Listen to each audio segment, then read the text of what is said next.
Hello, good morning সবাইকে। তুমি সবাই কেমন আছো? আশা করি ভালো আছো। আমিও ভালো আছি। আজকে হলো বুধবার, তো আমাদের বাড়িতে পরামর্শ পুজো হবে আজকে। তো তোমরা সবাই আমার পাশে থাকো, দেখতে থাকো কীভাবে পুজোটা হয়। যারা যদি জানো না জানো তারা দেখো, পাশে থাকো।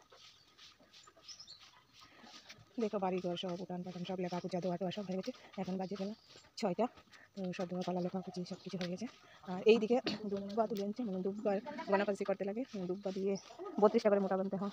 তো দেখো পাশে থাকো, তাহলে বুঝবে। আর এইদিকে তুলসী পাতা, বই তুলসী পাতা পাশে তুলসী পাতা 32টা করে গনে গনে মোটা বানতে হয়। তো আর একটু পরে সবাই স্নান টান করে একদম পুজোর আয়োজন শুরু করবে। খুব কঠিন আছে পুজোটা।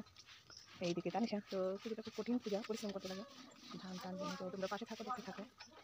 সবাই আমার ভিডিওটাকে, মানে পুরো ভিডিওটা যদি না দেখে তাহলে বুঝতে পারবে না পুজোটা কীরকম, কীভাবে হয়, কত কঠিন। এই দেখা গনাবাছি হয়ে গেছে। ওই কেমনে গনে পুরার ভিতরে কাটার ভিতরে কুলার ভিতরে দুব্বা তুলসী পাতা দিয়া মুড়া বানাইয়া 32টা তো গনব 32 বার। মানে যতজন পূজা করে ততটা মুড়া, 3জন পূজা করে 3টা মুড়া। এই দান্ডি সবটি গনব গন্য সার এলিন সার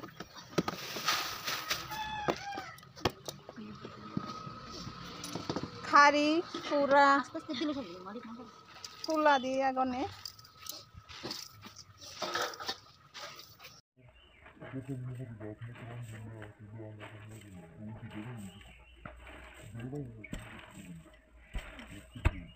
আরে আপলোড করলে উঠছিল মাথায় কোনো শুটিং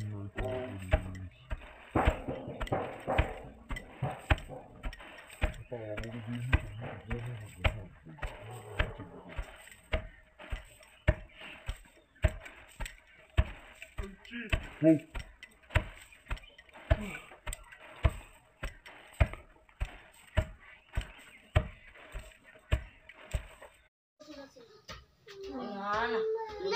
তো দেখো বন্ধুরা, আমি স্নান টান করে এসে ঠাকুর মণ্ডপ সাজিয়ে নিলাম। দেখো কি সুন্দর সুন্দর বরগন্ডে ফুল দিয়ে খেজুর গাছে আটকানো হয়েছে ফুলগুলা। তো এই বরগন্ধা ফুলগুলো আমি বিশালগড় থেকে কিনে এনেছি, আমরা বাড়িতে ফুল নেই। দেখো এমন করে সাজানো হয়েছে।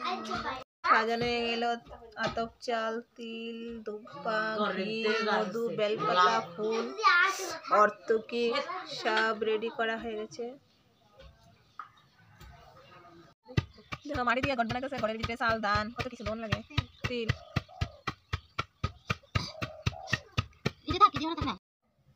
তো এদিকে দেখো আমি নাইকেল কুড়াইয়া ফল টল ছিল্লা টিল্লা ধুয়ে টুয়ে নিলাম। এদিকে আমি ভোগ সাজাই লইতেছি। তো তারা হেন্দা গুড়ি কুটতেছে, গুড়ি কুটবো, গুড়ি বানাইব গুড়ি দিয়া, চালের গুঁড়া দিয়া। তা আমি এইদিকে কিছু কাজ কমপ্লিট করতেছি। তারা তো আয়া কাজটা সাজাতে সাজাতে অনেক সময় লাগবো, তার জন্য আমি একটু হেল্প করে দিই। এই পুজোটা কিন্তু আমি করি না, এই পুজোটা করলে না খাইয়া থাকতে লাগে, উপবাস করতে লাগে। তা আমি যতক্ষণ পূজার আয়োজন করছি ততক্ষণ না খেয়ে আছি। তো দেখো একটা বুক সাজানো হয়ে গেছে আমার। দেখো এই মাটির টুপাগুলো বানানো হয়েছে নিজের হাতে। দেখো এটির ভিতরে 32টা তিল আছে, 32টা চাল আছে, 32টা মাটির গুটি আছে।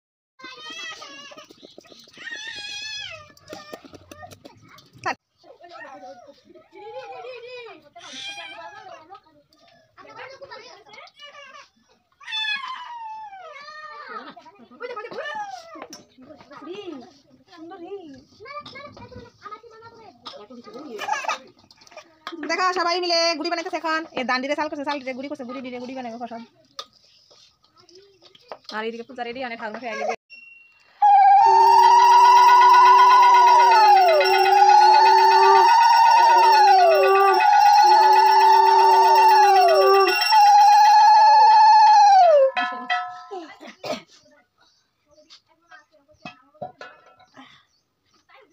শাশুড়ি ওষুধ গিয়া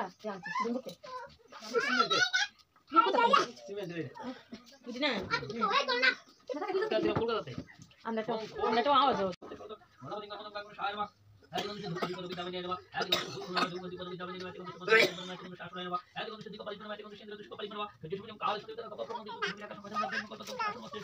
সবাই গুড়ি প্রসাদ ফল প্রসাদ গুড়ি প্রসাদ খাইতেছে তোরে করে কাটা তুই যে ডগ ধরে আমি গুড়ি প্রসাদ খাইতেছি প্রসাদ খাওয়ার জন্য সবাই অস্থির হয়ে থাকে যারা পূজা না করে রামনগর যাই পূজা করতেছে প্রসাদ খাই